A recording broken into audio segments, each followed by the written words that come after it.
Alright, what's up mga kamaster? So, ipapakita lang namin kung mga pamamaraan o proseso ng paggawa ng seat cover po ng mga sasakyan. So, ganito lang po yun ang mga isa sa mga proseso ng paggawa ng seat cover.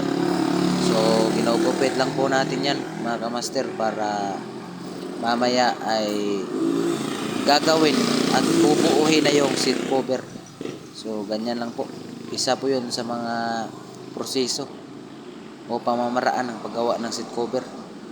Kaya, sa mga gustong manood sa mga o matuto, abangan nyo lang palagi yung upload natin mga kamaster. Marami tayong tutorial dito. Kaya maraming salamat mga kamaster sa patuloy na pagsuporta. Pa-subscribe na lang po.